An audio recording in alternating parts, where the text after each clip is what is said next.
Daily taste the daily. Guntur Shankar Vilas bridge నిర్మాణంలో కేంద్ర మంత్రి పెమ్మసాని విజన్ లేకుండా అహంతో వ్యవహరిస్తుండటంతో బ్రిడ్జ్ నిర్మాణం ఆలస్యమవుతోందని ఆరోపించారు మాజీ మంత్రి అంబటి రాంబాబు. అంబటి వ్యాఖ్యలకు కౌంటర్ ఇచ్చారు పెమ్మసాని చంద్రశేఖర్.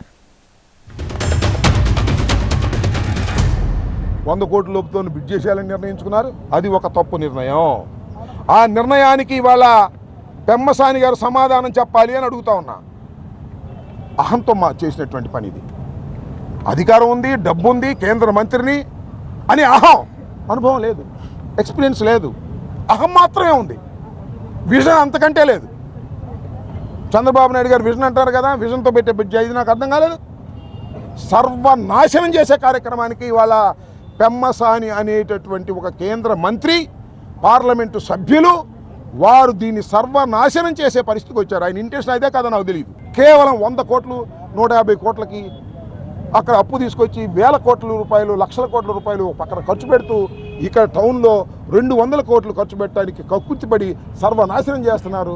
ఇది చాలా దుర్మార్గం. అంబటి రాంబాబు గారి లాగా నేను మాట్లాడలేను. శంకర్ విలాస్ బ్రిడ్జి ఏం చేశామంటే, నేను 2 సంవత్సరాలు టార్గెట్ పెట్టాను. జూలైలో మొదలు పెట్టాం మనం పని.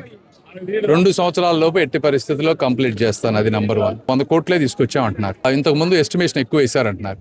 ఇంతకుముందు ఎస్టిమేషన్ ఏంటంటే వాళ్ళు ఫ్లైఓవర్కి వేశారు, ఎక్కడో దూరం నుంచి. మనం ఫ్లైఓవర్ కట్టడం లేదు. ఇంతకుముందు కూడా చెప్పాను మీకు, రైల్వే ఓవర్ బ్రిడ్జ్ కడుతున్నాం. ఎవరు డమ్మీలా ఏంటనేది అది కరెక్ట్ కాదు. అవన్నీ పద్ధతి అది వాళ్ళని కించపరిచి ఆయన ఏదో అట్లా మాట్లాడటం అనేది కరెక్ట్ కాదు.